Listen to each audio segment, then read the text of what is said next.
అనేక మంది బ్రాహ్మణులతో రామకృష్ణాపురంలో బోండా మహేశ్వర ఆధ్వర్యంలో టీడీపీ చేరడం జరిగింది. అలాగే జనసేన నాయకుల సమక్షంలో కూడా చాలామంది పార్టీలో జాయిన్ అవ్వడం జరిగింది.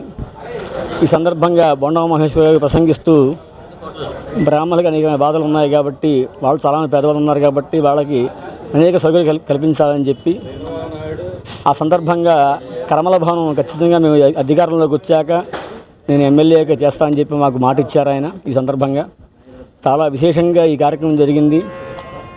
బోండా మహేశ్వర పూర్తి నమ్మకంతో మేము ఆయన వైపు నడుస్తున్నాము. తదుపరి వచ్చే ఎన్నికల్లో కూడా ఆయన వైపు నడిచి తెలుగుదేశం పార్టీ యొక్క అఖండ విజయాన్ని కాంక్షిస్తూ చాలా ముందుకు తీసుకుపెడతాం. ఇదే విధంగా అందరం కూడా.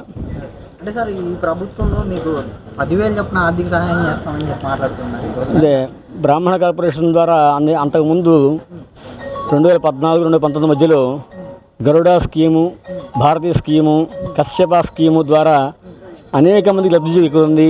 ఆ లబ్ధిని నేనే డైరెక్ట్గా అందరికీ చేశాను. నేను కూడా గరుడ స్కీమ్ ద్వారా పోయిన వాళ్ళని 10,000 రూపాయలు, కశ్యప స్కీమ్ ద్వారా లోన్లు, భారతీయ స్కీమ్ ద్వారా చదువులు, విదేశీ విద్య, ఇవన్నీ కూడా మేమే ప్రత్యేకంగా అప్లికేషన్ పెట్టి చేయించాము. ఆ సందర్భంగా అసలు నిజంగా చంద్రబాబు నాయుడు గారు బ్రాహ్మణ కార్పొరేషన్ సృష్టించాలి, బ్రాహ్మణులకు చాలా పేదలు ఉంటారని చెప్పి ముందు గ్రహించారు ఆయన. చాలా విశేషం అది. నేను చాలామంది కానీ బ్రాహ్మణులు ఉంటే బాగా ఉన్నవాళ్ళు, వాళ్ళకి ఏ బాధలు ఉండవు అని చెప్పి అనుకుంటారు. కానీ ఏ ఒక్క కార్పొరేషన్ మేము పోటాడకపోయినా సరే, మా కార్పొరేషన్ కావాలని అడగకపోయినా సరే, ఆయన ఖచ్చితంగా కార్పొరేషన్ కావాలి, బ్రాహ్మణులకి ప్రత్యేకమైన ఇది ఉండాలని చెప్పి ఆయన ఎంతో గౌరవంతో మా మీద ఆ కార్పొరేషన్ పెట్టి చాలా రకమైన ఉపయోగాలు జరిగేది దానివల్ల.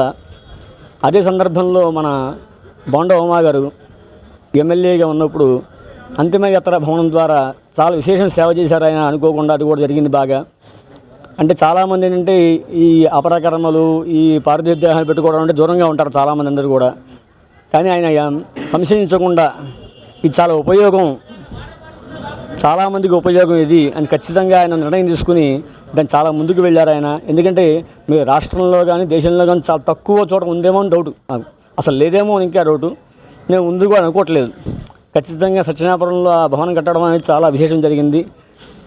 తదుపరి కార్యక్రమాలు కూడా చేయాలని చెప్పి మేము విన్నవించుకున్నాం. మేము ఖచ్చితంగా చేస్తానని ఈ సందర్భంగా మా మాట ఇచ్చారు. అదేవిధంగా మేము ఆయనతో ముందుకు వెళ్తాము. జై బాబు, జై జనసేన, జై తెలుగు.